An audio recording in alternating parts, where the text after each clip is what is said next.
कुरान करीम की जो आयत मैंने आपके सामने तिलावत की है, उस आयत के अंदर अल्लाह रब्बुल आलमीन ने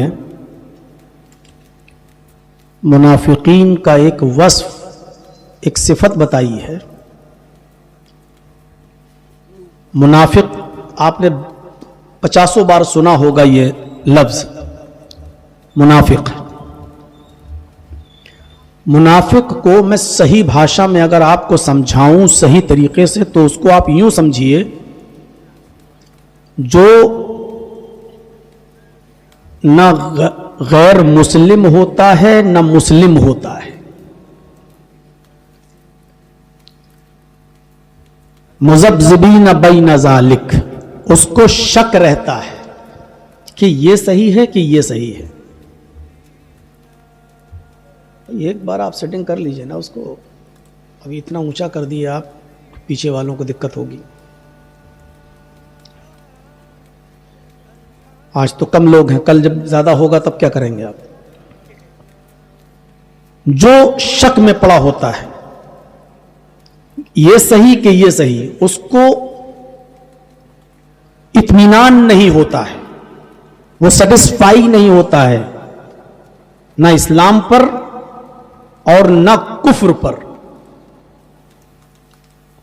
और ये सबसे ज्यादा खतरनाक और डेंजर किस्म है इंसानियत की। एक तो वो है जो हमारा खुला हुआ दुश्मन है, हम उससे बाखबर हैं, हम उससे होशियार हैं कि ये हमें कभी भी बर्बाद कर सकता है। और एक वो होता है जो दुश्मन तो है लेकिन उसकी चाल इतनी खतरनाक होती है कि हमको पता नहीं होता है, वो हमारी ही कश्ती में बैठकर तोड़ने की कोशिश करता है। वो हमारे ही समाज में घुसकर हमसे लेन देन, कारोबार, बिजनेस, शादी ब्याह सब हम लोगों के साथ करेगा, रहेगा, खाएगा, पिएगा, उठेगा, बैठेगा, सोएगा, सब कुछ, लेकिन हमारी जड़ों को कमजोर करने की कोशिश करेगा। ये होता है मुनाफिक। इससे सबसे ज्यादा नुकसान पहुंचता है। वो नमाज भी पढ़ता है, वो रोजा भी रखेगा, हज भी करेगा, उम्रा भी करेगा, दीन की बातें भी करेगा, लेकिन हकीकत में वो दीन पर नहीं होगा। उसकी जबान से हर वक्त अल्लाह अल्लाह, रसूल रसूल निकलेगा। वो बड़ी ईमान की बातें करेगा, अल्लाह पर ईमान की बातें करेगा, जन्नत के वजूद की बात करेगा, जहन्नम की बात करेगा, जिन्नात की बात करेगा, कयामत की बात करेगा, लेकिन हकीकत में वो मोमिन नहीं होगा। व मिनन्नासि मन यक़ूलु आमन्ना बिल्लाहि व बिल यौमिल आखिरी व मा हुम बिमुमिनीन। कुछ लोग तुम्हें ऐसे मिलेंगे जो कहेंगे हम अल्लाह पर ईमान रखते हैं, कयामत के दिन पर भी ईमान रखते हैं, व मा हुम बिमुमिनीन, लेकिन उनकी बातों में मत आना, वो मोमिन नहीं है। उनकी बातों में मत आना, वो मोमिन नहीं है। हम धोखा खा जाते हैं इनसे।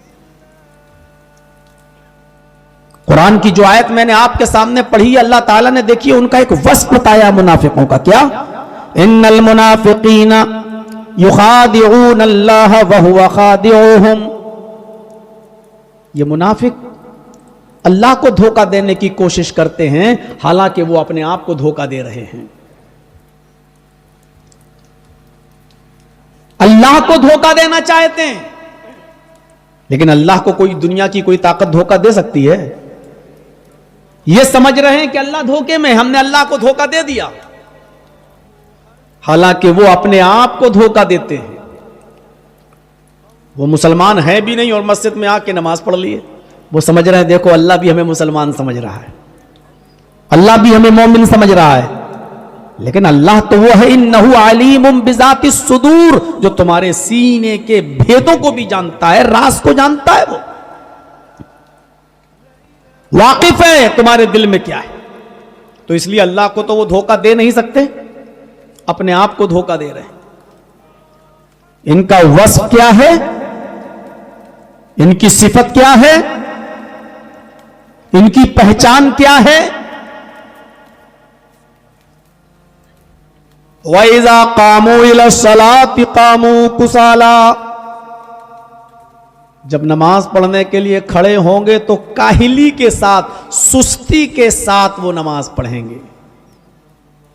देखिए मुनाफिक नमाज पढ़ रहे हैं, मुनाफिक भी नमाज पढ़ता है, लेकिन उसकी नमाज की पहचान क्या बताई है, वो नमाज पढ़ने के लिए जब खड़ा होगा तो सुस्ती के साथ वो नमाज पढ़ेगा, काहिली के साथ नमाज पढ़ेगा। कभी जमात के साथ पढ़ेगा, कभी जमात छोड़ के पढ़ेगा,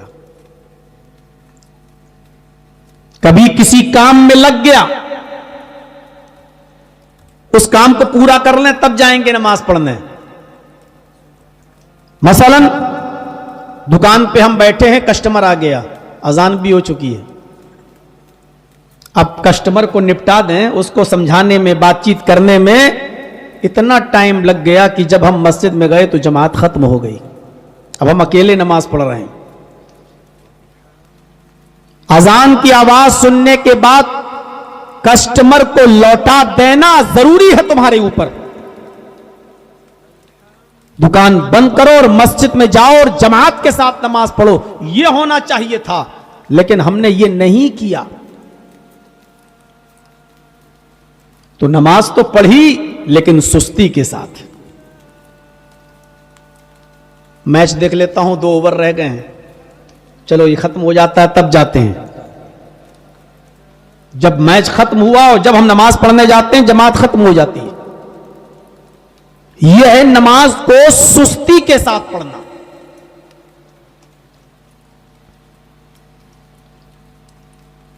हजरत उमर फारूक रजी अल्लाह तआला अन्हु के जमाने में हजरत उमर जब एक बस्ती में गए और फजर की नमाज जब उन्होंने मस्जिद के अंदर अदा की तो एक शख्स था, एक आदमी था जो थोड़ी देर से आया नमाज पढ़ने के लिए।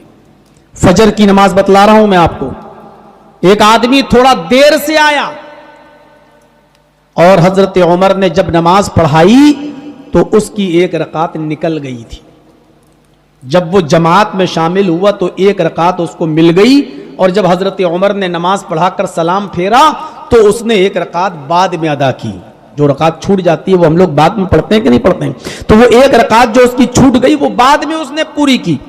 हजरत उमर ने जब नमाज पढ़ाने के बाद सलाम फेरा और मुक्तदियों की तरफ, नमाजियों की तरफ जब आपने अपना फेस किया, चेहरा किया, तो देखा एक आदमी खड़े होकर नमाज पढ़ रहा है, एक रकात उसकी छूट गई है, उसने एक रकात पढ़ी। तो हजरत उमर जब बाहर निकले तो अपनी खुफिया सीआईडी से, अपने जो खुफिया सीआईडी होती है जो चोरी चोरी चुपके से लोगों का पता लगाती है, गुप्तचर विभाग, उस पुलिस वाले को बुलाया, सीआईडी को बुलाया और कहा कि कापी और कलम निकालो, डायरी निकालो, पेन निकालो, और जो आदमी बाद में एक रकात नमाज पढ़ा है, यानी देर से आया है, उसका नाम अपनी डायरी पर नोट कर लो। और कल भी देखना फजर में, परसों भी देखना। आज तो देर से आया है, हो सकता है पेशाब, लैट्रीन, बहुत सी चीजें होती हैं इंसानों की जरूरत, लेकिन कल भी देखना, परसों भी नजर रखना। सीआईडी वाला कहता है कि अमीरुल मोमिनीन, मैं तो बराबर आता हूं नमाज पढ़ने यहां फजर की, मैंने कभी इस आदमी को लेट नहीं देखा, आज हो सकता है किसी वजह से देर हो गई हो, छोड़ दीजिए। कहा कि ये तुम सोच रहे हो सकता है कि किसी वजह से देर हो गई हो, और मैं ये सोच रहा हूं कि अल्लाह के नबी सल्लल्लाहु अलैहि वसल्लम ने फरमाया कि मुनाफिक हमेशा फजर की और इशा की नमाज में सुस्ती करेगा, उसको टाल मटोल कर पड़ेगा। इशा और फजर की नमाज उसके ऊपर भारी होगी। मैं ये सोच रहा हूं कहीं अल्लाह ने आज इसको मुनाफिक तो नहीं बना दिया है, कहीं इसके अंदर निफाक तो पैदा नहीं हो गया है। अगर इसके अंदर मुनाफिकत आई होगी तो ये कल भी देर से आएगा और परसों भी देर से नमाज पढ़ेगा। अगर ये 2 दिन और देर से आया, यानी आज तो 1 दिन हो गया, 2 दिन और देखो, अगर ये 3 दिन मस्जिद में देर से पहुंचा तो मैं इसको वो सजा दूंगा जो मुनाफिकों को देता हूं, दर्दनाक सजा दूंगा, इसको ऐसी सजा दूंगा जो ये जिंदगी भर याद रखेगा। फजर की नमाज, और वो भी बेचारा 1 रकात पढ़ लिया था, 1 छूटी थी। हजरत उमर ने उसका नाम भी अपनी डायरी पर नोट करवाया था। हम और आप सब सोचें, हम और आप भी तो मुसलमान कहते हैं अपने आप को। मैंने इसीलिए जुमला बोला, कहते हैं अपने आप को, हैं या नहीं इसका सही इल्म तो अल्लाह को है। कहने में क्या जाता है, कहने में क्या जाता है। हम और आप अपने आप को मुसलमान समझते हैं, कहते हैं, लेकिन जरा सोचें, 1 दिन ताखीर हुई थी और वो भी पूरी जमात नहीं छूटी थी, सिर्फ 1 रकात छूटी थी, तो उसका नाम भी डायरी में नोट करा दिया था। किस जबान से हम और आप अपने आप को मुसलमान कह सकते हैं, किस जबान से। इन्नल मुनाफिकीन युखादिऊन अल्लाह व हुवा खादिऊहुम, मुनाफिक अल्लाह को धोखा देना चाहते हैं, हालांकि ये अपने आप को धोखा दे रहे हैं।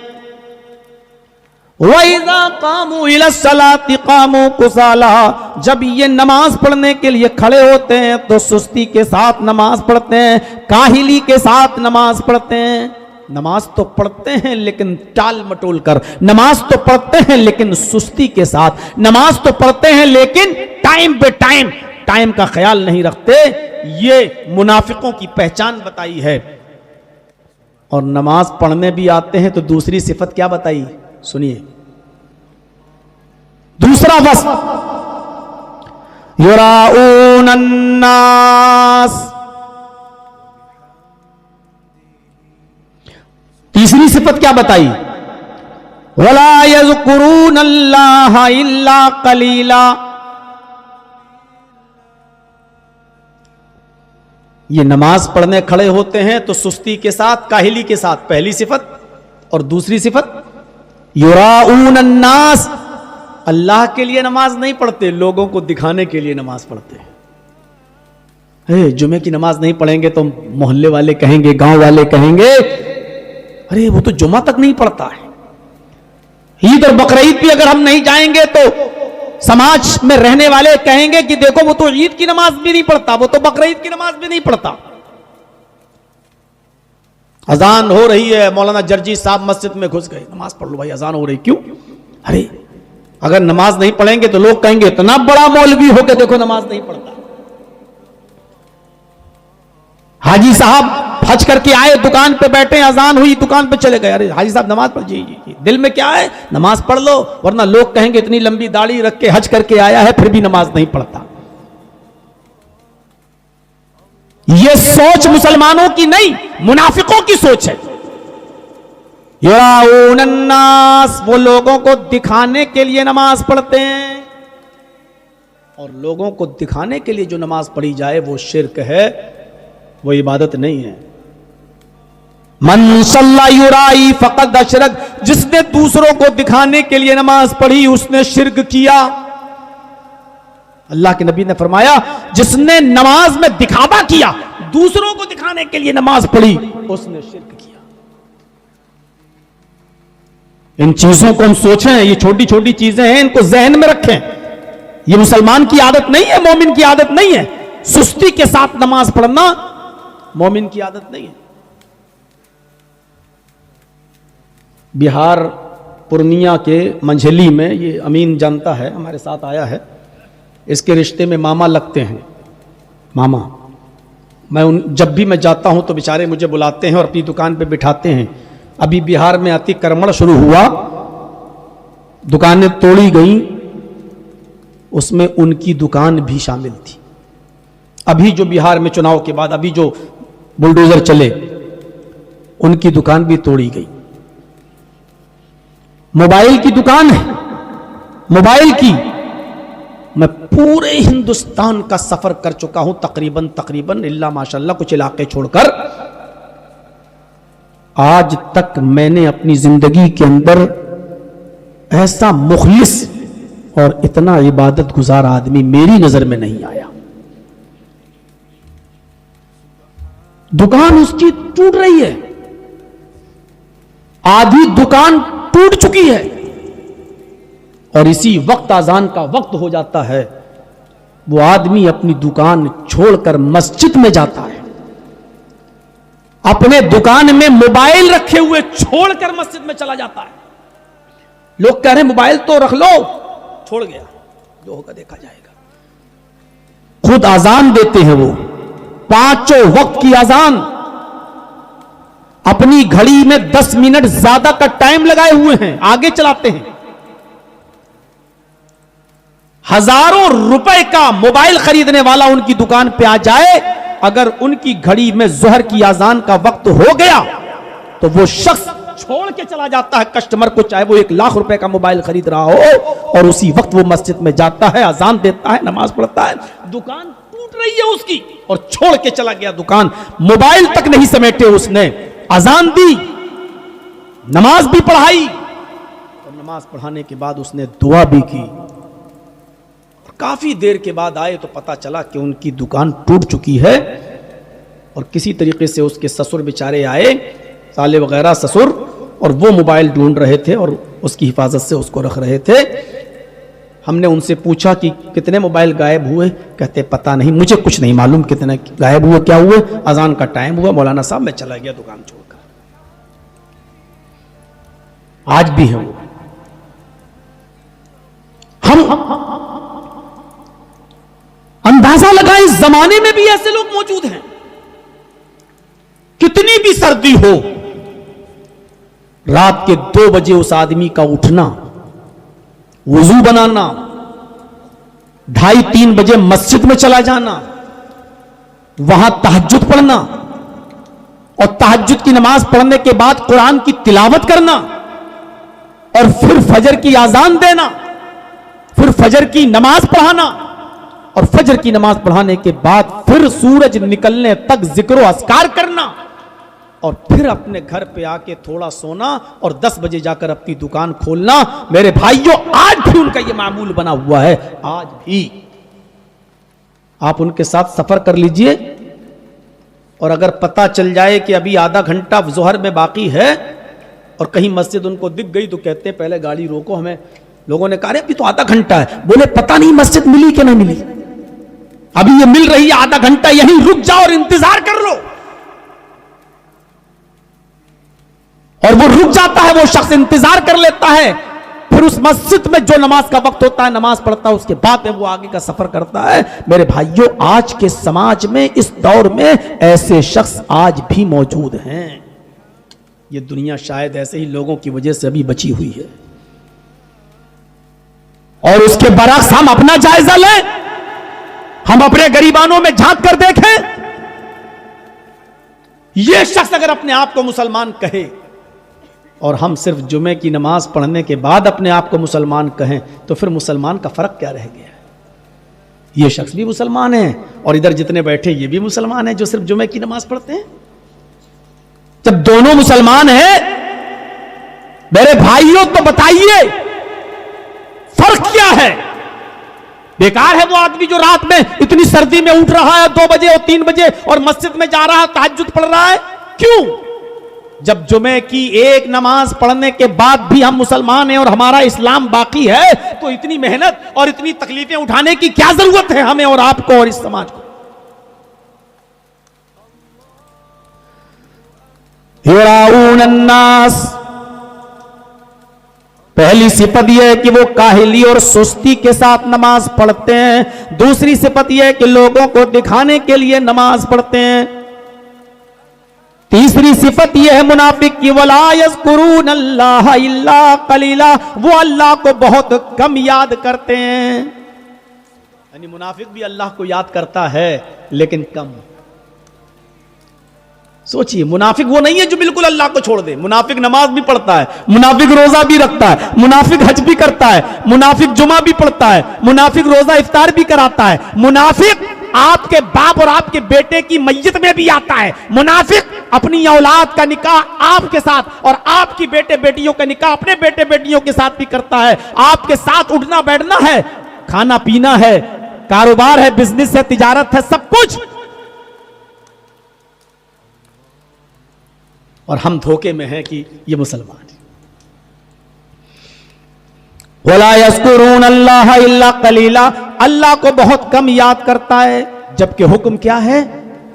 वज़कुरुल्लाह कसीरा, अल्लाह को बहुत ज्यादा याद करो। अल्लाह को चलते फिरते उठते बैठते याद करते रहो, अल्लाह को बहुत ज्यादा याद किया करो। ये मोमिन की पहचान है, वो अल्लाह को बहुत याद रखता है। और मुनाफिक की सिफत क्या है? वो अल्लाह को याद तो करता है लेकिन बहुत कम। और मुनाफिक, ये तो इबादत का ताल्लुक हो गया, ये बताने के लिए कि मुनाफिक, नमाज पढ़ने वाले को आप ये मत समझना कि पक्का सच्चा मुसलमान है। ये देखना कि ये नमाज वक्त पर पढ़ता है कि नहीं पढ़ता है, टाइम पर पढ़ता है कि नहीं पढ़ता है, ये देखिएगा मेरे भाइयों। जो आदमी हमेशा जमातें छोड़कर नमाज पढ़ता हो, आप उसको मुनाफिक मत कहिएगा, क्योंकि हमें कहने का हुक्म नहीं है, तो अल्लाह बेहतर जानता है उसके दिल का हाल, कि मजबूरी में छोड़ता है या वैसे छोड़ता है, ये तो अल्लाह बेहतर जाने। लेकिन आप अपने अंदर ये आदत मत डालिए कि हम जमात को छोड़ छोड़ के नमाज पढ़ें, जब मर्जी आई तब पढ़ ली, जब मर्जी आई तब छोड़। अल्लाह के नबी जनाब मोहम्मद रसूलुल्लाह सल्लल्लाहु अलैहि वसल्लम ने फरमाया, मुनाफिक की 3 अलामतें और बताई, जरा सुनिएगा। ये तो कुरान से हो गया, हदीस में आइए क्या है, हदीस सुनिए। नबी हुरैरा रज़ियल्लाहु ताला अन्हु क़ाल क़ाल रसूलुल्लाह सल्लल्लाहु अलैहि वसल्लम आयतुल मुनाफिक़ि सलासतुन इज़ा हद्दस कज़ब व इज़ा वअदा अख़लफ़ व इज़ा तुमिना खान। मुनाफिक की 3 अलामतें हैं। बुखारी और मुस्लिम दोनों की हदीस है, और मुस्लिम में थोड़ा सा इजाफा है। मुस्लिम की हदीस में यह आया है कि ये 3 चीजें जिसके अंदर पाई जाएंगी, व इन सामा व सल्ला व ज़ामा अन्नहु मुस्लिम, ये मुस्लिम के अल्फाज में।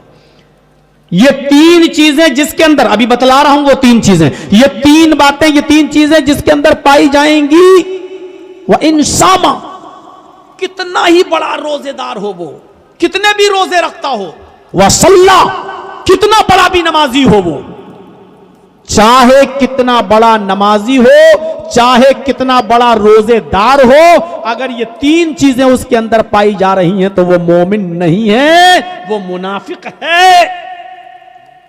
और मुनाफिक से बहुत होशियार रहने की जरूरत है। वो 3 चीजें क्या है?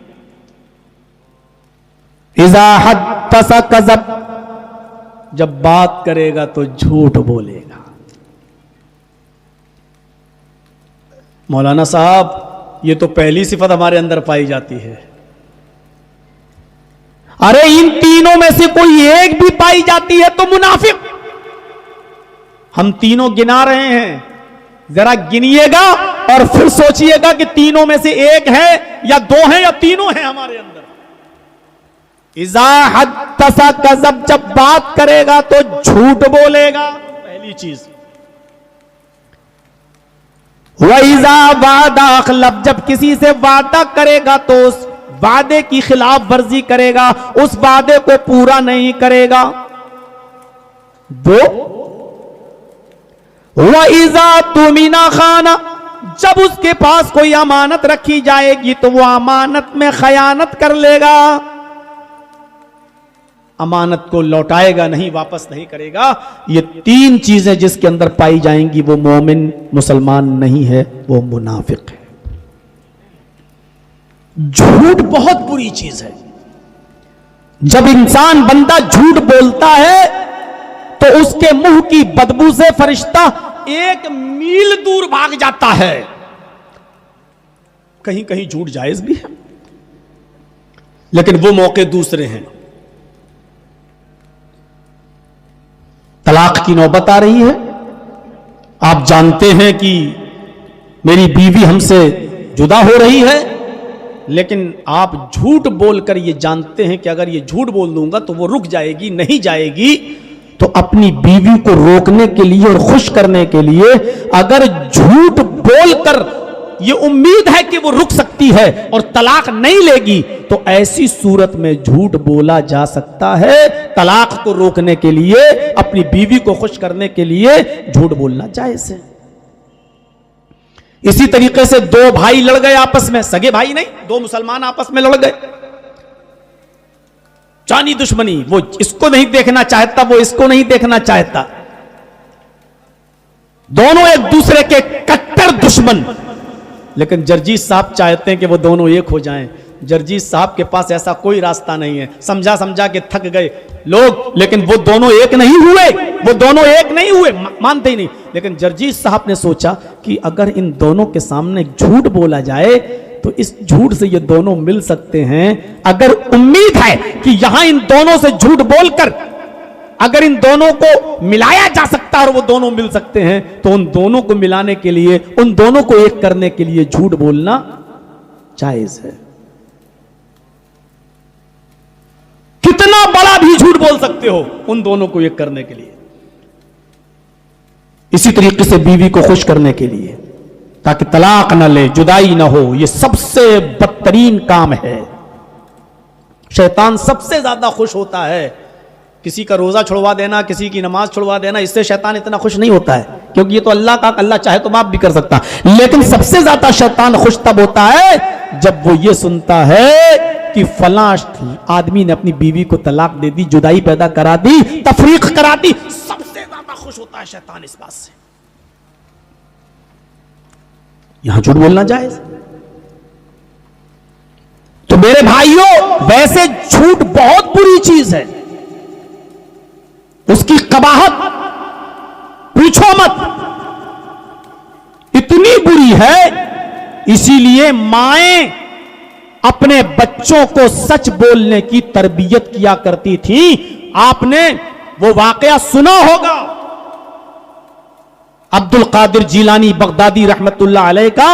आज जिनके नाम पर बहुत सी जगहों पर बिरयानी की डेगें खाई जाती हैं, 11वीं मनाई जाती है। मेरे भाइयों, तसव्वुर करें, ये जब 12 साल के थे और अपने गांव के, मोहल्ले के, शहर के लोगों के साथ निकले, इनको कहीं जाना था तो काफिले के साथ निकले, और जब काफिला बहुत आगे बढ़ गया, एक जंगल से गुजर रहा था, तो डाकुओं ने उस काफिले पर हमला कर दिया और सारा उन काफिले वालों का माल लूट लिया, छीन लिया उनसे। एक छोटा सा बच्चा एक तरफ खड़ा था, अब्दुल कादिर जिलानी। एक डाकू उनके पास आता है और कहता है, हे बच्चे, तेरे पास भी कुछ है? बच्चे ने कहा, हां है मेरे पास। कहा क्या है? कहा 40 अशरफियां हैं मेरे पास। कहां है? उसने कुर्ता खोला पंजाबी और अस्तर फाड़ा और कहा, देखो यहां मेरी मां ने रख दी है। निकाला तो गिना तो 40 चोरों का सर। डाकू कहता है, अरे इतनी गहराई में, इतने अंदर ये अशरफियां रखी हुई थी, यहां तो हम पहुंच भी नहीं सकते थे, और बच्चा समझ के तुझे छोड़ भी देते। तूने मुझे सच क्यों बता दिया? अब तो ये 40 अशरफियां तुझे नहीं मिलेंगी। तूने सच क्यों बोल दिया? जब ये छिपी हुई थी और कोई तुझसे पूछ भी नहीं रहा था, तो तूने क्यों बता दिया? उस बच्चे ने जो जवाब दिया वो सुनिए।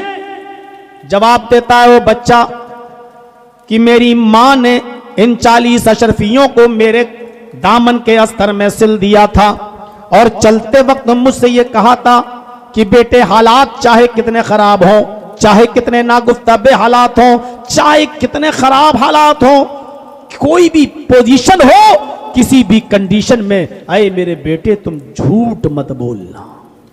चलते वक्त मेरी मां ने ये मुझे नसीहत की थी। डाकू पर बड़ा असर पड़ा कि ये बच्चा अपनी मां का कितना कहना मानता है। वो अपने सरदार के पास ले गया। सरदार ने ये पूरी बात सुनी तो चीख पड़ा, या अल्लाह, ये बच्चा अपनी मां की इतनी बात मानता है, इतने नाजुक मोड़ पर, और ऐसी बैड कंडीशन में भी झूठ नहीं बोला। हमारी तो पूरी जिंदगी चोरी में और डकैती में गुजर गई, लूटमार में गुजर गई, धोखाधड़ी में गुजर गई, मेरा क्या होगा? डाकुओं के सरदार ने सबका लूटा हुआ माल वापस कर दिया, इस बच्चे को भी इसकी अशरफियां दे दी, और सारे चोरों ने और डाकुओं ने उस वक्त तौबा कर ली और वो सच्चे नेक बंदे बन गए। मेरे भाइयों, एक बच्चे को सच बोलने पर मजबूर करने के लिए उसकी मां ने प्रेरित किया था, उसकी मां ने उकसाया था। क्या माएं थी उस जमाने की जो अपने बच्चों को ऐसी ट्रेनिंग और ऐसी तरबियत दिया करती थी।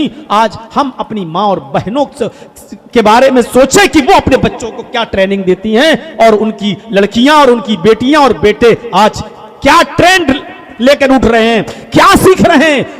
Mother's lab is first college for children. मां की गोद ये बच्चे का पहला मदरसा, पहली यूनिवर्सिटी होती है। अगर बच्चा अपने मां की गोद से अच्छी तरबियत लेकर नहीं निकला, अच्छी तरबियत लेकर नहीं बाहर आया, अच्छी तरबियत हासिल न कर सका, तो दुनिया की किसी यूनिवर्सिटी में वो अच्छी तरबियत हासिल नहीं कर सकता। एमए और पीएचडी करने वाले, एमबीबीएस करने वाले बड़े बड़े डॉक्टरों को आज भी आप देखिए, स्कूलों में और कॉलेजेस में पढ़ने के बाद भी उनको इतनी तमीज नहीं आई कि सड़क पर पेशाब कैसे करना चाहिए। पैंट की चेन खोलकर खड़े होकर पेशाब करने वालों को आपने आज भी देखा जा सकता है। मेरे भाइयों, कॉलेजेस और यूनिवर्सिटियां आपको किताबें तो पढ़ा सकती हैं, लिखना तो सिखा सकती हैं, लेकिन तरबियत नहीं दे सकती। तरबियत मां की गोद से मिलती है। एक सहाबिया के घर में जब बच्चा पैदा हुआ, वो बच्चा जब पेशाब करता था, मां उसकी शर्मगाह पर पानी का लोटा डाल देती थी, पानी डाल देती थी। जब भी बच्चे ने पेशाब किया, उसकी मां उसकी शर्मगाह पर पानी डाल देती थी। जब बच्चा चलने के लायक हुआ, पहला दिन उसको पेशाब की जरूरत पेश आई, वो नाली के किनारे पेशाब करने के लिए जाता है, फिर लौट कर आता है। उसने पानी का एक प्याला देखा, मिट्टी का प्याला उठाया, उसमें पानी भरा और पानी लेकर नाली के करीब जाता है, बैठ जाता और पेशाब करने लगता है। पहला दिन है उसका चलने का। उसको यह नहीं मालूम कि इस्तिंजा कैसे किया जाता है, उसको यह नहीं मालूम कि पानी किस हाथ में पकड़ना चाहिए और शर्मगाह किस हाथ से पकड़ना चाहिए, उसको नहीं मालूम। उसने पेशाब किया और जैसे उसकी मां पानी उसकी शर्मगाह पे डालती थी, उसने ऐसे ही प्याला लिया और अपनी शर्मगाह पे डाल दिया पानी। मां इस मंजर को देख रही है। जब बच्चे ने अपनी शर्मगाह पर पानी डाला तो उस मां की आंखों में आंसू आ गए, नजरें आसमान पे डाल के कहती है, फुस्तो बिरब्बिल काबा, काबे के रब की कसम में कामयाब हो गई। अब मैं मर भी जाऊं तो मुझे परवाह नहीं। मैं अपने बच्चे को जो सिखाना चाहती थी मैंने सिखा दिया, मैं अपने बच्चे को जो ट्रेनिंग देना चाहती थी मैंने अपने बच्चे को वो ट्रेनिंग दे दी। मेरा बच्चा जैसा मैं उसको बनाना चाहती थी मैंने अपने बच्चे को वैसा बना दिया। गौर करो मेरे भाइयों, उस जमाने की माएं अपने बच्चों को नाली के किनारे ले जाकर चैन खोलकर खड़े होकर पेशाब नहीं करवाया करती थी। उस जमाने की माएं अपने बच्चों के पैदाइश पर भी पेशाब करने पर पानी उनकी शर्मगाह पर डाल देती थी। और बच्चा जब चलने फिरने के लायक होता तो अपनी मां से नहीं कहता, बल्कि खुद पानी उठाता और पेशाब करने के लिए जाने लगता, और पानी से पेशाब करने के बाद पानी अपनी शर्मगाह पे डालने लगता।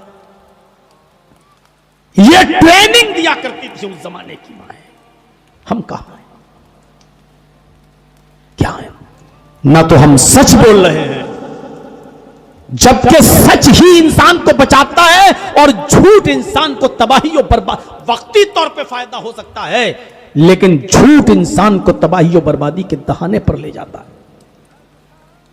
हजरत अली रजी अल्लाह तआला अन्हु के जमाने में एक आदमी ने एक पहाड़ के दामन में एक बकरी को ज़िबा किया। बकरी, वो कसाब था। आपके यहां पर भी बहुत से लोग बकरियां काट कर ज़िबा करके गोश्त बेचते होंगे, मटन वगैरह। वो कसाब था, बकरी का गोश्त बेचने वाला था। वो जंगल में पहाड़ के दामन में बकरी को ले गया और वहां उसने बकरी को ज़िबा किया। बकरी का खून छुरी में लगा हुआ है, बकरी का ब्लड, खून छुरी में लगा हुआ है, अभी वो ज़िबा कर ही रहा था, खून बह रहा था बकरी का। इतने में झाड़ी से, जो झाड़ी थी पहाड़ के दामन में, वहां से किसी आदमी के चीखने की आवाज आई। ओह! इस आदमी ने देखा कि कोई आदमी परेशान है, इसने जल्दी से बकरी को वहीं छोड़ा, ज़िबा तो कर चुका था, और छुरी अपने हाथ में लिए हुए भाग गया झाड़ी की तरफ। उसने झाड़ी को जैसे ही उन दरख्तों को हटाया, झाड़ी को जो अपने दोनों हाथों से फैलाया, क्या देखता है कि एक आदमी की लाश पड़ी हुई है और ताजा ताजा खून उसका बह रहा है। यह आदमी उस लाश को देखता है, ताजा खून देखता है, आदमी तड़प रहा है, गर्दन कट चुकी है, इस आदमी के हाथ में छुरी है। यह सोच रहा था कि या अल्लाह, अगर इस हाल में मुझे यहां किसी ने देख लिया तो यही समझेगा कि इस आदमी का कत्ल मैंने किया है, क्योंकि मेरे हाथ में छुरी है। अब ये सोच ही रहा था कि जैसे उसने उस आदमी के ऊपर से अपनी नजर हटाई और छुरी पर नजर रखी, तो क्या देखता है कि मेरे पीछे पुलिस खड़ी है, मेरे पीछे पुलिस खड़ी है, और पुलिस ने इस आदमी को छुरी के साथ पकड़ लिया। इसने कहा कि भाई मैं इस आदमी का कातिल नहीं हूं। पुलिस ने जवाब दिया कि तुम मौके वारदात पे मौजूद हो, गर्दन कटी पड़ी है, तुम्हारे हाथ में छुरी है और छुरी में खून भी लगा हुआ है, और लाश के पास तुम मौजूद हो। अब झुठलाने की कोई भी वजह नहीं है, जितना झूठ बोलोगे उतना फंसते जाओगे। उसने कहा मैं कसाब हूं, मैं कसाई हूं, गोश्त बेचता हूं, इस छुरी में बकरी का खून लगा हुआ है, मैंने यहां बकरी ज़िबा की है। पुलिस वालों ने उस बकरी को देखा, कहा कि तुम बहुत माहिर कातिल हो, एक्सपर्ट हो,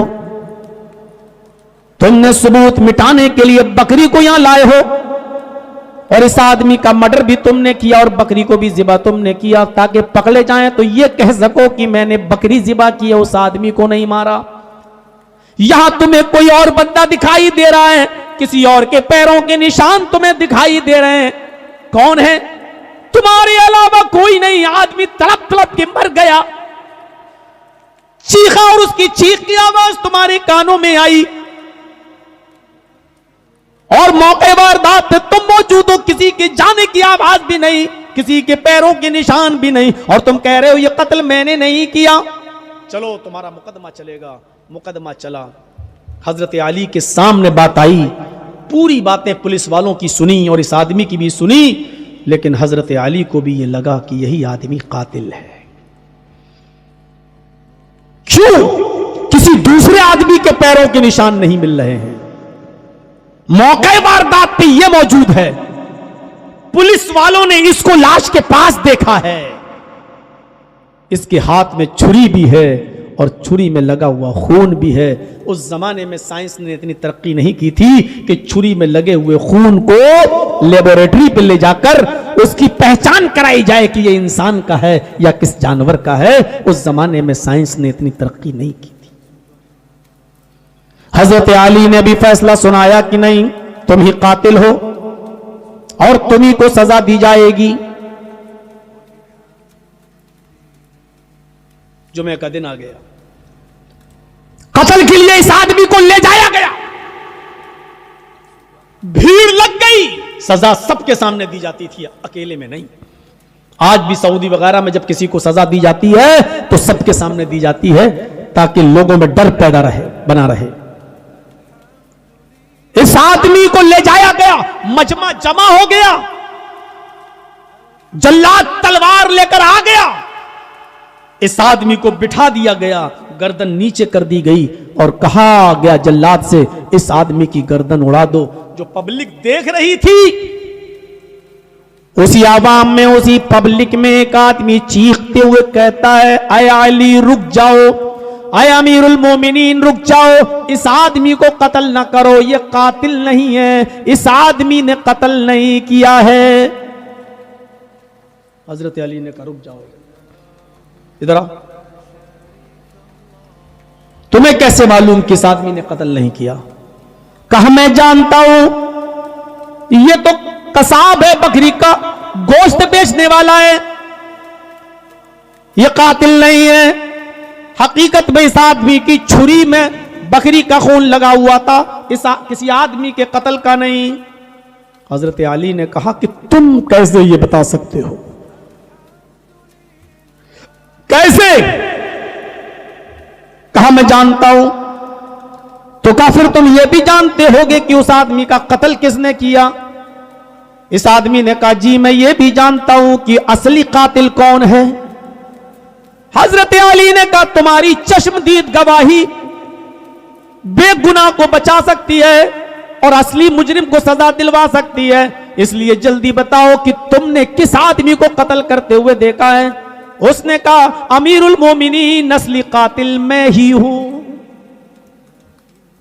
मैंने ही उस आदमी को कत्ल किया है। जब इसको कत्ल के लिए लाया गया तो मैंने सोचा कि इसकी बीवी है, इसके बच्चे हैं और ये बेचारा एक ऐसे जुर्म की सजा पा रहा है जो इसने किया ही नहीं है, ये बेगुनाह है, बेकसूर है। अगर आज ये कत्ल हो गया तो अल्लाह की अदालत में मैं 2 कत्ल की सजा पाऊंगा, एक तो जो असली कत्ल मैंने किया उसकी, और एक ही आदमी भी मेरी वजह से कत्ल हो रहा है, इसका भी गुनाह मेरे सर पर लादा जाएगा।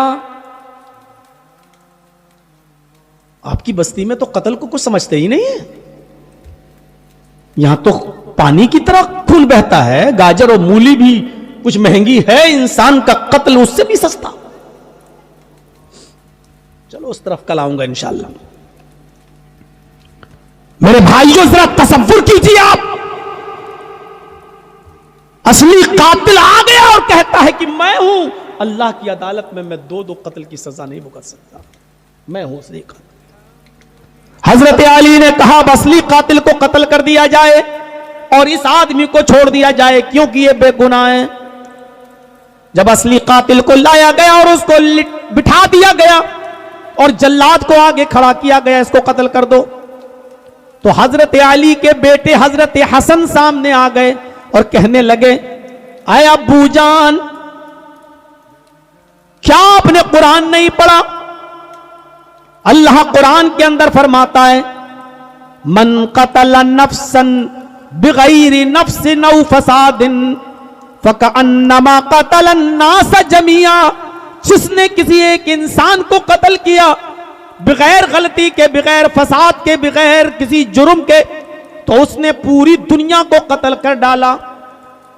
वमन अहयाहा फकअन्नमा अहयन्नास जमिया, और अगर किसी ने किसी एक को बचा लिया, किसी ने किसी एक की जिंदगी को बचा लिया, तो गोया कि उसने पूरी दुनिया की इंसानियत को बचा लिया, पूरी दुनिया की ह्यूमैनिटी को बचा लिया, पूरी दुनिया की मानवता को बचा लिया। हजरत अली ने कहा हाँ मैंने ये आयत पढ़ी है। फरमाया अब्बू जान, इस आदमी ने एक आदमी को बचाया भी है, एक आदमी का कत्ल किया है मैं मानता हूं, लेकिन एक आदमी को बचाया भी है। अगर ये अपना जुर्म कबूल नहीं करता तो बेचारा वो बेकसूर मारा जाता, जिसकी कोई गलती नहीं थी वो कत्ल हो जाता। अगर ये छिपाए रहता और न बताता तो वो मारा जाता। जब इसने एक आदमी को बचाया तो एक आदमी को नहीं बल्कि सारी दुनिया की इंसानियत को बचाया, तो उसका इनाम भी तो इसको मिलना चाहिए। हजरत अली ने कहा जी आए हसन, तुमने बिल्कुल सही फरमाया है, और उसका इनाम यह है कि सच बोलने के एवज हमने इसको माफ कर दिया है, इसकी जान बख्श दी है। सच इंसान को बचाता है और झूठ इंसान को तबाही और बर्बादी के दहाने पर लाकर खड़ा कर देता है। वो इंसान को मौत के घाट उतार देता है झूठ, और सच इंसान को मुसीबत से निकाल लेता है। जैसा कि इस आदमी की कत्ल की सजा थी, सच बोलने की वजह से छोड़ दिया गया। सच इंसान को बचाता है। क्या है हमारे पास? है कुछ? तिरमिजी की अगर रिवायत पढ़ेंगे तो एक वाक़या उसके अंदर यह भी आपको मिलेगा, किताबुल हुदूद के अंदर। अल्लाह के नबी के जमाने में गलस में फजर की नमाज पढ़ने के लिए एक औरत अपने घर से मस्जिद की तरफ निकली। उस जमाने में औरतें फजर तक की नमाज पढ़ने के लिए मस्जिद में जाया करती थी। अंधेरा बहुत था, गलस में फजर की नमाज पढ़ने के लिए अंधेरे में वो निकली, नमाज पढ़ने के लिए गई। एक आदमी उसके पीछे लग गया, अच्छे और बुरे लोग हर जमाने में रहे। उस आदमी, वो आदमी उस औरत के पीछे लग गया। हदीस के अल्फाज पर तलक्काहा, उसने अपनी चादर उस औरत के ऊपर डाल दी, ऐसे उठाई वो चादर उसके ऊपर फेंक दी। अब उसके सर पे गिरी तो उसकी आंखें सब बंद हो गई, चेहरा छिप गया। उसने उस चादर को पकड़ के खींचा और उस औरत को तन्हाई में ले गया। तिर्मिज़ी के अल्फाज फक़ज़ा हाजतहू, उसने उसके साथ अपनी मनमानी पूरी की, उससे अपनी जरूरत पूरी की, यानी बुरा काम उसके साथ उसने कर लिया। जिना करने के बाद फिर वो वहां से भागा। उस आदमी को भागते हुए जब इस औरत ने देखा, फसाहत, तो वो चीखी, वो चिल्लाई। उस औरत की चीखने की आवाज सुनकर कुछ लोग और दौड़े उस आदमी के पीछे।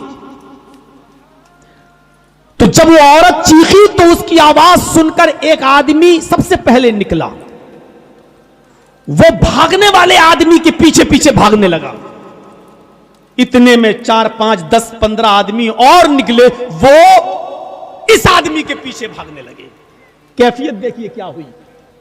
आहा, सुनिए, ये वाकया तो मुझे बहुत से लोगों में सुनाना था, लेकिन चलो जब जिम्मन आ गया तो सुना दिया। मेरी मां बहनें सुने,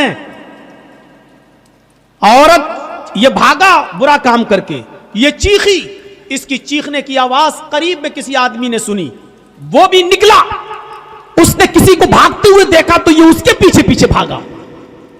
और उसके बाद जो 10-15 आदमी और निकले, वो इसके पीछे पीछे भागने लगे। वो समझे कि ये आदमी है जो भाग रहा है, ये मुजरिम है। आगे वाला आदमी अली गलियों में घुसते हुए गायब, और जो उसके पीछे भाग रहा था 10-15 लोग उसके पीछे भागे, उसी को पकड़ लिए। अब वो आदमी कहता, अरे मुझे छोड़ो, मुझे क्यों पकड़ रहे हो, मैं तो खुद किसी को पकड़ने के लिए दौड़ रहा हूं। अब ये कहते हैं, अच्छा जब पकड़ा गया तो कोई और याद आ रहा है, भाग चल। उसने कहा, अल्लाह की कसम मैंने जिना नहीं किया, उस औरत की इज्जत व आबरू मैंने नहीं लूटी। इन्होंने कहा, तो फिर डरते क्यों हो, जब नहीं लूटी तो चलो उस औरत के पास, वो औरत तुम्हें देखकर खुद ही बता देगी कि तुमने उसके साथ जिना किया कि नहीं किया, उसकी इज्जत लूटी कि नहीं लूटी। चलो, कहने लगा, चलो जब मैंने कुछ जुर्म ही नहीं किया तो डर किस बात का। गया। इन लोगों ने उस आदमी को उस औरत के सामने पेश किया, पूछा, बहन गौर करो, यह आदमी भाग रहा था, मैंने इसको पकड़ लिया, गौर से देखो क्या ये वही है। उस औरत ने उसको गौर से देखा। गौर से देखने के बाद चीख उठी, वल्लाही हुआ हाजा, अल्लाह की कसम वो यही है। देख रहे हैं, हालांकि असल मुजरिम ये नहीं है, लेकिन वो औरत कहती है, वल्लाही हुआ हाजा, अल्लाह की कसम ये वही है। उस आदमी ने कहा, बहन तुम्हारी इस गवाही से मेरी क्या। चुप, अब बहन कह रहा है, इज्जत लूटते वक्त बहन कहां चली गई थी, अब बोल रहा है। लोगों ने इसको पकड़कर जनाब मोहम्मद रसूलुल्लाह के पास पेश किया। अल्लाह के नबी सल्लल्लाहु अलैहि वसल्लम ने उस औरत को भी बुलाया। 10-15 लोग जिन्होंने इस आदमी को पकड़ा, उनको भी बुलाया। पूछा इन 10 लोगों से, 15, तुमने किस आदमी को पकड़ा भागते हुए? कहा, इसको। अच्छा। उस औरत से पूछा कि तुम्हारे साथ गलत काम किसने किया? उस औरत ने कहा, इसने। अब उस आदमी से भी पूछा गया। यही अदालत का तरीका है, आपको भी अपनी सफाई में पेश करने का, अपनी बात रखने का पूरा अधिकार है। अब आपने कहा, लोगों उस आदमी से, देखो 15-10 आदमी तुम्ही को बता चुके हैं कि मैंने भागते हुए तुम्हें पकड़ा। इस औरत ने भी गवाही दे दी कि जिना तुमने किया। तुम अपनी सफाई में कुछ कहना चाहते हो? उस आदमी ने सोचा, अगर हम नहीं भी कह देंगे तब भी औरत की गवाही और इन 10-15 लोगों की गवाही मानी जाएगी। तो क्यों मैं ये कह दूं कि मैंने नहीं किया, क्योंकि मेरे मरने के बाद लोग कहेंगे देखो जिना भी किया और मरते वक्त भी झूठ भी बोलता था कि देखो कहा कि हमने ये काम नहीं किया, यानी अपने आप को बचाने के लिए कमीना झूठ भी बोलता था।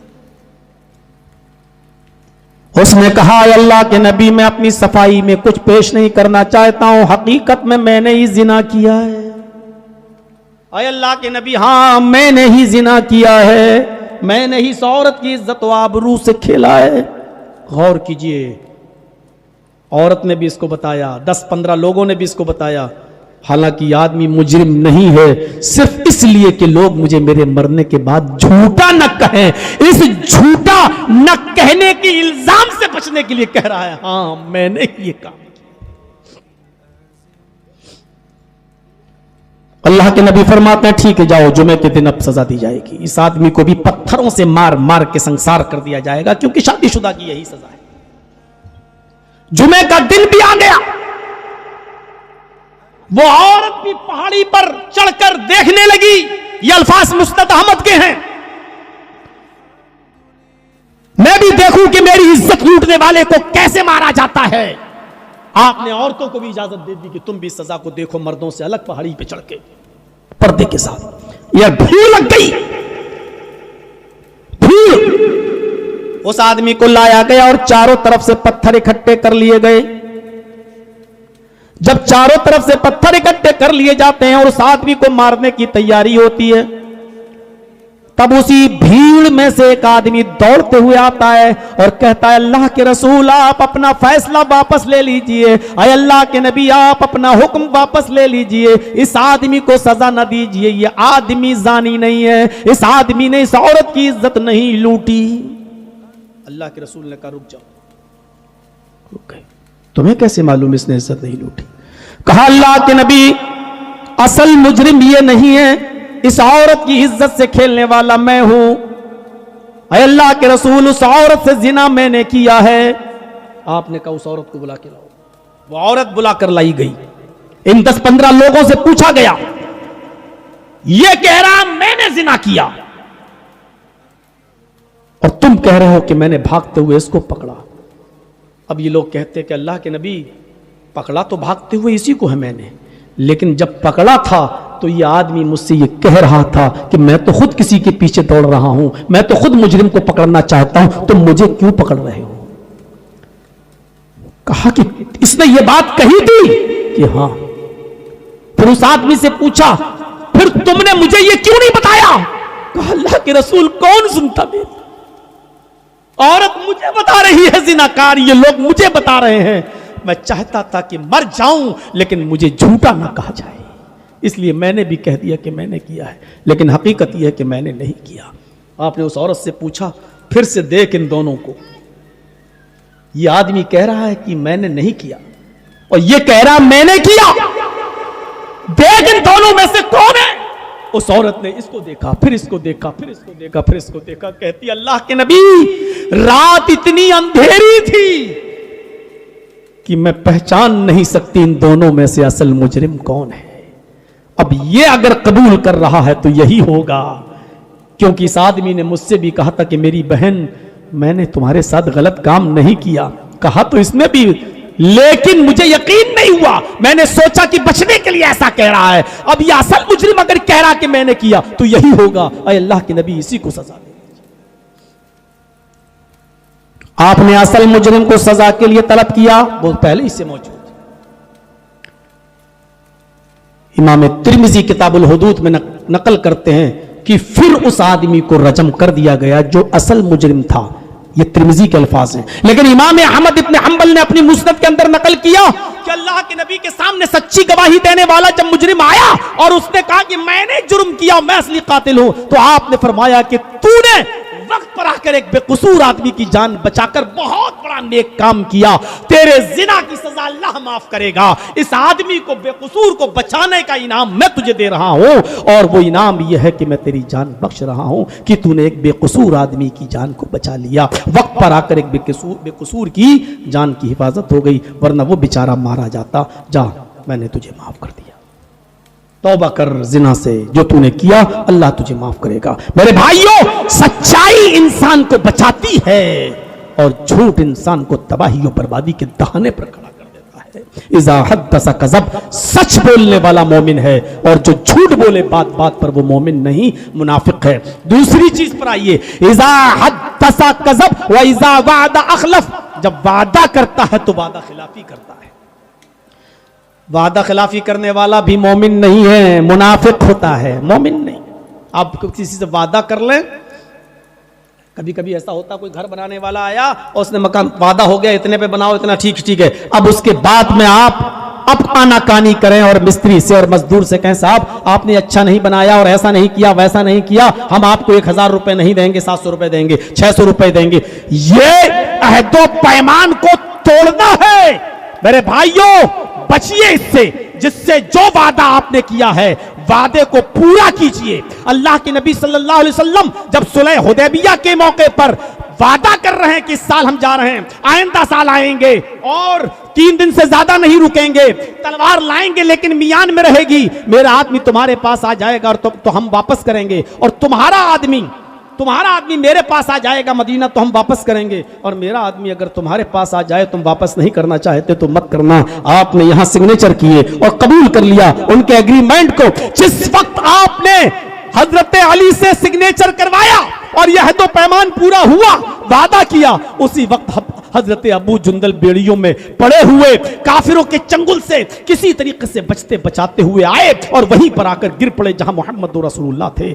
उनकी पीठ देखी, कहीं ऐसी जगह खाली नहीं थी जहां चोट का निशान न हो, हाथ टूटे हुए, पैरों में चोट का निशान, पीठ पर कोड़ों के निशान, खून बह रहा है। आए अल्लाह के नबी, मैं किसी तरीके से छूट कर बचा कर आपके पास आया हूं, मुझे भी अपने साथ मदीना ले चलो, वरना ये काफिर मेरी हालत दुर्गत कर बना देंगे, बुरा हाल करेंगे। अल्लाह के नबी सल्लल्लाहु अलैहि वसल्लम ने कहा, अय सुहैल, क्या मैं अबू जुंदल को अपने साथ ले जा सकता हूं? ये मुसलमान हैं। उन्होंने कहा मुआहिदा खत्म हो जाएगा, अभी अभी वादा हुआ है कि मेरा आदमी अगर आपके पास आएगा तो आपको वापस करना होगा, और आपका आदमी अगर मदीने से मक्का मेरे पास आएगा तो हम वापस नहीं करेंगे। अगर आप इसको अपने साथ लेकर जाना चाहते हैं तो मुआहिदा खत्म, कंप्रोमाइज खत्म। हजरत अबू जुंदल को अल्लाह के नबी कहते हैं कि अबू जुंदल, तुम्हें इनके साथ जाना होगा। अबू जुंदल बार बार अपनी पीठ दिखाकर कह रहे हैं कि अल्लाह के रसूल, एक लम्हा सुकून नहीं है, हर पल तकलीफ दी जाती है, सताया जाता है, मुझे इनके हवाले छोड़ के मत जाइए, मुझे इनके सुपुर्द करके मत जाइए। लेकिन अल्लाह के नबी कहते हैं, अय अबू जुंदल, मैं मजबूर हूं, मैं सब कुछ कर सकता हूं लेकिन वादा खिलाफी नहीं कर सकता। मैंने अभी अभी वादा किया है, इसलिए मैं इस अहद व पैमान को नहीं तोड़ सकता। अल्लाह के रसूल ने वादा खिलाफी नहीं, अबू जुंदल को जाना पड़ा।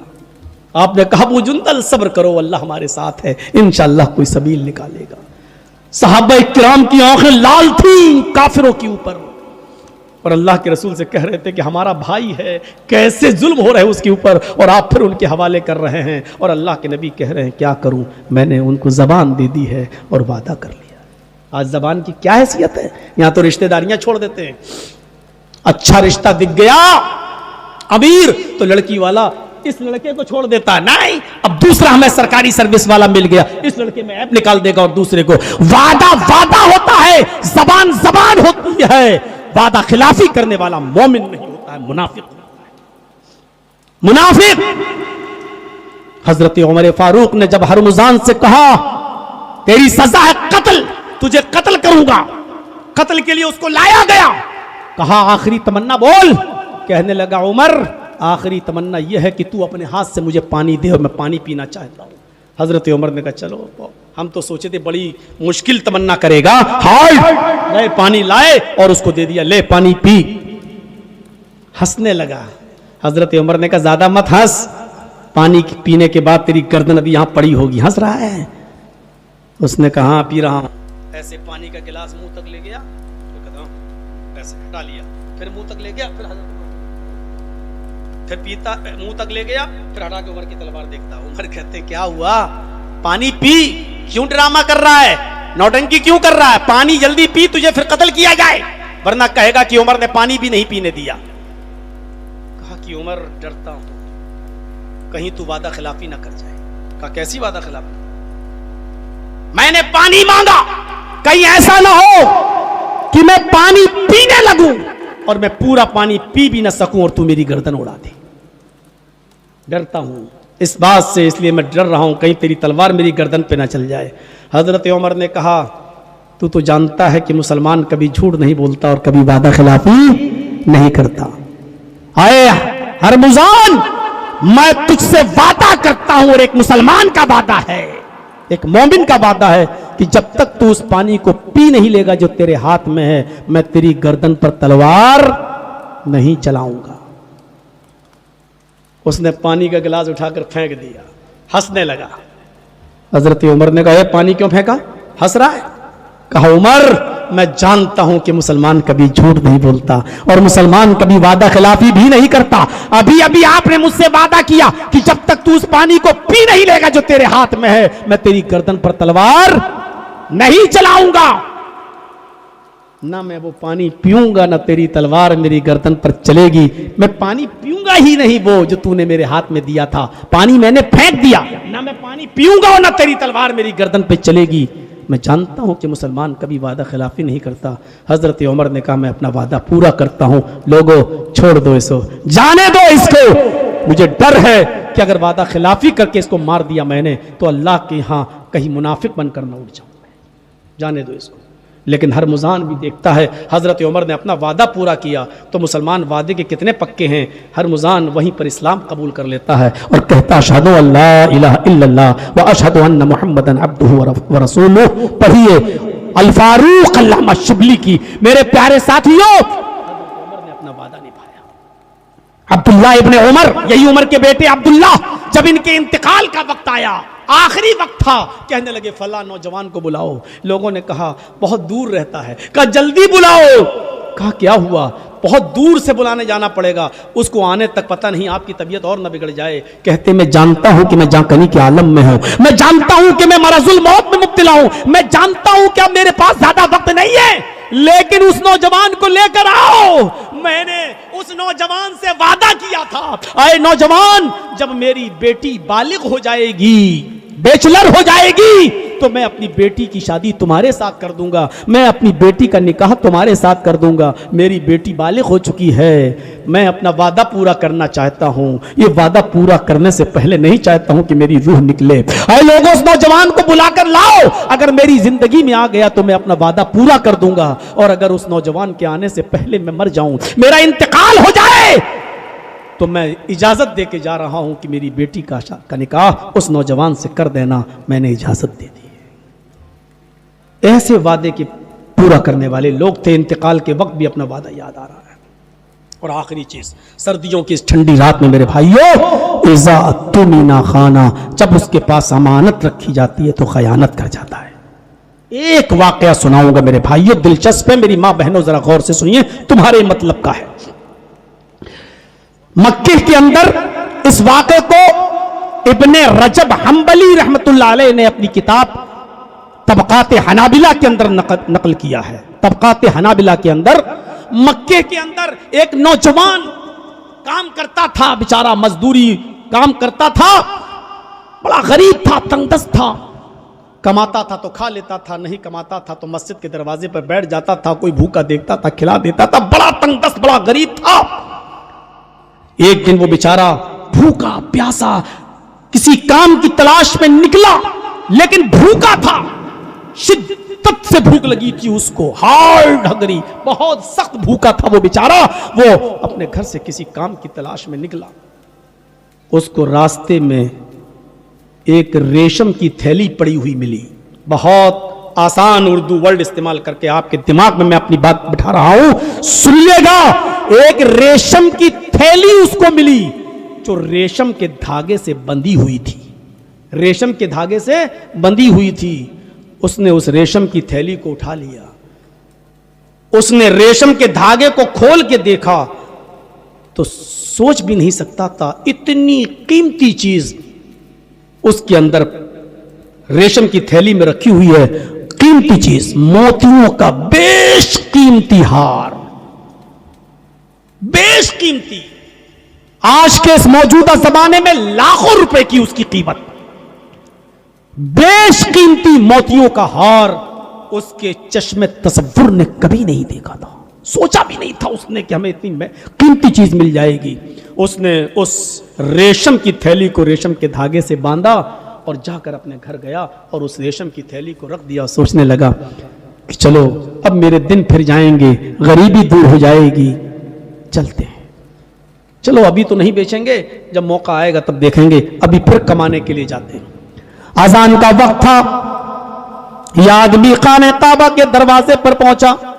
नमाज जुहर पढ़ के जब निकला काम की तलाश करूं तो एक बुजुर्ग को, एक बूढ़े आदमी को देखता है, एक बुजुर्ग को एक बूढ़े आदमी को देखता है जो अपने हाथों में 500 अशरफियां लेकर कह रहे हैं, 500 अशरफियां अपने हाथों में लेकर कह रहे हैं, मैं ये 500 अशरफियां उस आदमी को दूंगा, उस शख्स को दूंगा तोहफे में जो मेरी रेशम की थैली मुझे वापस कर देगा। मेरी रेशम की थैली कहीं गुम हो गई है, जो मेरी रेशम की थैली मुझे वापस कर देगा, मैं ये 500 अशरफियां उसको दूंगा।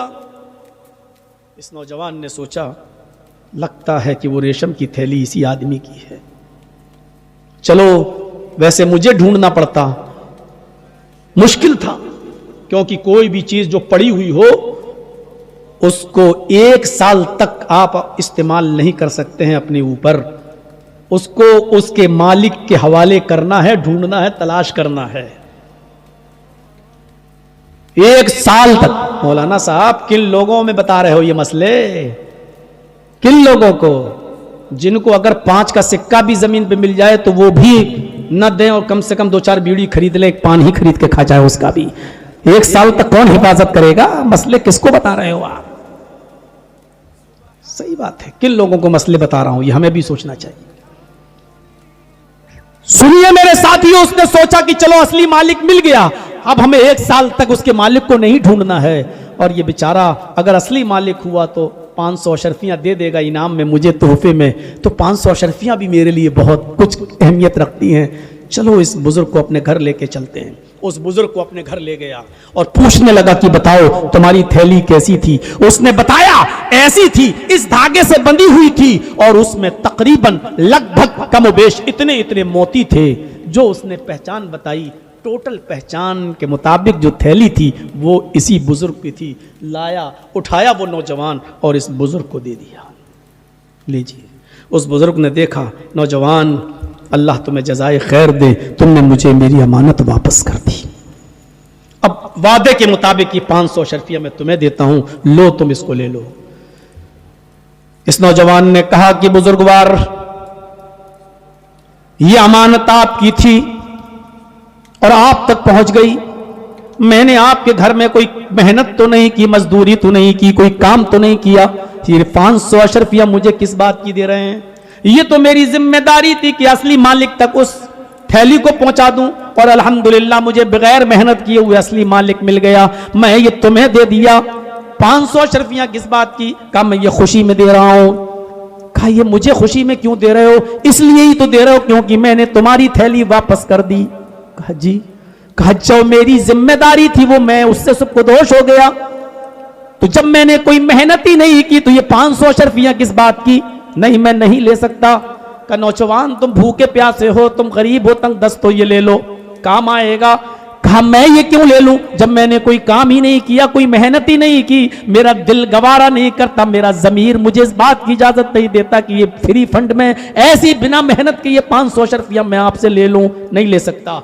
उस बूढ़े ने बहुत जिद की, बेटा ले लो, मैं खुशी से दे रहा हूं, दिल से दे रहा हूं। फरमाया अगर देना ही है तो जाओ, हमसे भी ज्यादा गरीब लोग पड़े हो उनको दे दो, मैं नहीं, मैं यही समझूंगा कि मैंने आपकी थैली वापस की, उसके सिले में आप मुझे दे रहे हैं। जो फर्ज था मेरे ऊपर वो मैंने किया, मैं उसका इनाम नहीं ले सकता, मुझे इसका इनाम जो अल्लाह देगा वो मैं लूंगा, आपसे नहीं ले सकता। इस नौजवान ने भूखा प्यासा, तंगदस्त, फकीर, मोहताज और कल्लाश होने के बावजूद भी 500 अशरफियां नहीं ली। वो बूढ़ा बेचारा मजबूर होकर 500 अशरफियां लेकर चला आया और हज करने आया था या उम्रा। उसके बाद वो अपनी बस्ती में लौट के चला गया। 4, 5, 6 साल गुजरे, 10 इतने ही गुजरे होंगे बस। 4-5 साल का अरसा गुजरा, मक्के में कहत पड़ गया, ये और भूखा रहने लगा। अब इसने सोचा कि चलो अब यहां से गुजर जाते हैं और अपनी बस्ती अपने मुल्क चलते हैं। यहां जैसा कमा रहा हूं इससे तो अच्छा मुझे मेरे मुल्क में मजदूरी मिल जाती है, चलें हम अपने मुल्क की तरफ चलें। ये बेचारा साहिल समंदर पर आता है, समंदर के किनारे पे आता है और अपने वतन जाने के लिए कश्ती में सवार हो जाता है। कश्ती समंदर में चलने लगती है, कश्ती समंदर में चलने लगती है और जब बीचों बीच समंदर में बीचों बीच सी में पहुंचती है, बीचों बीच समंदर में पहुंचती है तो कश्ती टूट जाती है। एक तूफान आता है और कश्ती टूट जाती है। इस नौजवान का नाम है अबू बकर, काजी अबू बकर मोहम्मद इब्ने अब्दुल बाकी। इस नौजवान का नाम है अबू बकर मोहम्मद, इसके बाप का नाम है अब्दुल बाकी, इसलिए पूरा नाम है काजी अबू बकर मोहम्मद इब्ने अब्दुल बाकी। आगे इसके अल्फाज सुनिए, बताता है कि पूरी कश्ती टूट जाती है और एक एक करके सारे सवारी पैसेंजर जो उस कश्ती में बैठे हुए थे सब डूब जाते हैं, डूब कर मर जाते हैं। अल्लाह ताला ने मुझे बचा लिया। और कैसे बचाता? जो कश्ती टूटी थी उसी के लकड़ी के तख्ते पर मैं बैठा रहा, मैं जिस तख्ते पर बैठा था उसी पर बैठा रहा। समंदर की मौजें और लहरें उस तख्ते को कभी दाएं ले जाती कभी बाएं ले जाती। 2 दिन 2 रातें मुसलसल मैं उसी समंदर की लहरों में और मौजों में रहा, थपेड़े खाता रहा। तीसरे दिन इन मौजों ने मुझे ऐसी जगह पर छोड़ दिया जहां एक जजीरा था, एक चट्टान थी। मैं वहां पहुंच गया, दाएं बाएं देखा, कुछ नहीं, एक जजीरा दिखाई दिया। मैं वहां जाकर बैठ गया। थोड़ी देर के लिए मैं उस जजीरे पे बैठा तो मुझे आजान की आवाज सुनाई दी। मैंने उस आजान की आवाज पर गौर किया तो समझ गया कि इस जगह से आवाज आ रही है, इसका मतलब यह है कि मुसलमानों की यहां कोई बस्ती आबाद है। मैं उसी आजान की सिमत जाने लगा। जब मैं मस्जिद में पहुंचा, वुजू बनाकर मैंने भी नमाज पढ़ ली। उसके बाद मैं उसी मस्जिद में बैठकर कुरान की तिलावत करने लगा। मैं अजनबी आदमी था, उस गांव के लोग मेरे लिए खाना ले आए, मैंने खाना खा लिया। मुझे कुरान पढ़ते हुए देखा तो कहने लगे कि क्या तुम कुरान भी पढ़ना जानते हो? मैंने कहा अल्हम्दुलिल्लाह। बस्ती वालों ने कहा हमारे बच्चों को, हमारे बड़े बुजुर्गों को यहां कुरान पढ़ना नहीं आता, तुम उनको कुरान पढ़ना सिखा दो। मैंने कहा बड़ी अच्छी बात है, मैं सिखा दूंगा। मैं उस बस्ती में, उस मस्जिद में रहने लगा और वहां के लोगों को, बच्चों को, नौजवानों को, बुजुर्गों को, बूढ़ों को मैं कुरान पढ़ाने लगा। उन लोगों ने मेरी आओ भगत की, मुझे रहने के लिए एक अलग रूम दे दिया, खाना पानी लाने लगे, मुझे तोहफे तहाइफ से नवाजने लगे। 3-4 महीने गुजर जाने के बाद उन लोगों ने मुझे कुछ लिखते हुए देखा तो कहने लगे क्या तुम लिखना भी जानते हो? मैंने कहा अल्हम्दुलिल्लाह, मैं खत्तात भी हूं, मैं राइटर भी हूं। उन लोगों ने कहा मुझे लिखना भी सिखा दो। हमने उन लोगों को लिखना भी सिखा दिया। 1-2 महीने और गुजर गए। उन लोगों ने कहा तुम नौजवान हो, अच्छी खासी उम्र हो चुकी है तुम्हारी और तुम्हें तुम्हारी बस्ती का पता भी नहीं कि तुम यहां आए हो, तुम्हारी बस्ती कहां है, तुम्हें यह भी पता नहीं है। इसलिए मैं चाहता हूं कि हमारे यहां एक बहुत ही गरीब यतीम बच्ची रहती है, मैं उस यतीम बच्ची का निकाह तुम्हारे साथ कर दूं। बहुत गरीब है, यतीम बच्ची है लेकिन बड़ी दीनदार है, मैं उस यतीम बच्ची का निकाह आपके साथ कर दूं। मैंने मना किया लेकिन उन लोगों ने इसरार किया तो मैंने भी इनकार फिर ज्यादा नहीं किया। उन लोगों ने उस गरीब और यतीम बच्ची का निकाह मेरे साथ कर दिया और जब वो मेरे पास पहुंचाई गई, उसकी रुखसती हुई, उसकी विदा हुई, जब वो मेरे पास लाई गई और इशा की नमाज पढ़ने के बाद जब मैं शब उरूसी में पहुंचा, अपनी बीवी के पास पहुंचा तो मेरी नजर उसके चेहरे से हटते हुए उसके गले के ऊपर गई और गले पर जाकर अटक गई। उसके गले में मैंने मोतियों का एक हार देखा, उसके गले में मैंने बहुत कीमती मोतियों का हार देखा। मैं उस हार को बार बार देखने लगा। मेरी वो बीवी भी नाराज होने लगी। एक हसीन और जमील खूबसूरत बीवी आपके पास बैठी है और आप हैं जो मेरे हार को देख के चले जा रहे हैं, बड़े लालची लगते हैं। मेरे इस हार की कीमती हार पर आपकी नजर पड़ रही है, आप मुझे नहीं देख रहे हैं और इस हार की तरफ नजर डाल रहे हैं, बड़े अजीब इंसान हैं आप। मैंने कहा मेरी बीवी नाराज मत होइए, मैं इस हार को इसलिए देख रहा हूं कि आज से चंद साल पहले ऐसा ही एक हार मुझे मक्का मुअज्जिमा में मिला था, इसी हार की तरह, बल्कि हूबहू सेम टू सेम यही हार, बल्कि यही हार मुझे मक्का मुअज्जिमा में मिला था। इस हार के मालिक एक बुजुर्ग थे, वो चीख चीख कर कह रहे थे कि मैं 500 अशरफियां उसको दूंगा जो ये मेरी अमानत मुझे वापस कर देगा। मैं उनको घर तक ले गया, मैंने उनकी अमानत वापस कर दी। 1000 मर्तबा उन्होंने मेरे हाथ में 500 अशरफियां रखी, लेकिन मेरे ज़मीर ने गवारा नहीं किया। मैं गुर्बत में पलना गवारा कर लिया, लेकिन मैंने उनसे 500 अशरफियां नहीं ली, मैंने उनको रुखसत कर दिया। मेरी बीवी मुझे ये वही हार लगता है।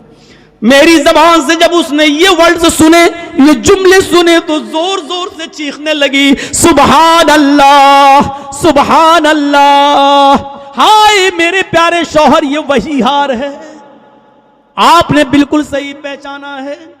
यही हार मक्का मुअज्जिमा में खोया था। इस हार के मालिक मेरे बाप थे।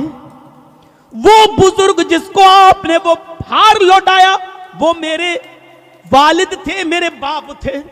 वो हज करके उम्रा करके जब वापस आए इस बस्ती में, तो 4-5 साल जिंदा रहे, लेकिन वो एक ही जुमला चीख चीख कर कहते थे कि अल्लाह उस ईमानदार नौजवान को किसी तरह मेरी बस्ती तक पहुंचा दे, किसी तरह मेरे गांव तक पहुंचा दे, किसी तरह उसका इंतजाम मेरी बस्ती तक आने तक कर दे, ताकि मैं अपनी बेटी का निकाह उसके साथ कर दूं। क्योंकि मैंने पूरी बस्ती में और पूरी दुनिया में सबसे ज्यादा अमानतदार और नेक नौजवान अगर देखा है तो उसी को देखा है, उसी को पाया है, जिसने बिना लालच मेरा हार मुझे वापस कर दिया। वो ये दुआ मांगा करते थे और आज वो इस दुनिया में नहीं है, इंतकाल कर गए हैं, लेकिन अल्लाह ताला ने तुम्हें इस बस्ती तक पहुंचाया। मेरे बाप की दुआ अगरचे मरने के बाद कबूल हुई, लेकिन मेरे बाप की दुआ कबूल हुई और मेरे बाप आपसे ही मेरी शादी कराना चाहते थे। ये नौजवान की बात जब पूरे बस्ती में फैली तो लोगों ने बताया कि मैंने उस बुजुर्ग को कई मर्तबा नमाज के बाद ये कहते हुए सुना, आय अल्लाह उस नौजवान को किसी तरह इस बस्ती तक पहुंचा दे जिसने मेरा हार वापस किया था, ताकि मैं अपनी बेटी का निकाह उसके साथ कर दूं। ये होती है अमानतदारी की बरकत। कीमती हार भी मिला, साथ में खूबसूरत बीवी भी मिली, मस्जिद की इमामत भी नसीब हुई, तोहफे तहाइफ भी मिले और अमानतदारी का सर्टिफिकेट भी मिला। लोगों की अमानतों को उनके हवाले कर दो, उनके साथ बेईमानी नहीं होनी चाहिए, गसब नहीं होना चाहिए, लूट नहीं होनी चाहिए। ये मोमिन की अलामत है। और जो लोगों का अमानतों में खयानत कर जाए, खा जाए, वो आदमी बेईमान है, मुनाफिक है, मोमिन नहीं है। अल्लाह ताला से दुआ है कि अल्लाह आलमीन हमारी खताओं को माफ फरमा दे, हमें नमाज की तौफीक अता फरमा, लेकिन सुस्ती से नमाज पढ़ने से हमें बचा ले, काहिली वाली नमाज से हमें नजात अता फरमा, दिखावे की नमाज से हमें नजात अता फरमा। बारे बारे इलाह हमें सच बोलने की तौफीक अता फरमा। इलाहुल आलमीन हमें वादा निभाने की तौफीक अता फरमा, हमें अमानतों को अदा करने की तौफीक अता फरमा। जब तक जिंदा रख, इस्लाम पर जिंदा रखना, जब हमारा खात्मा हो तो ईमान पर खात्मा फरमाना। वमा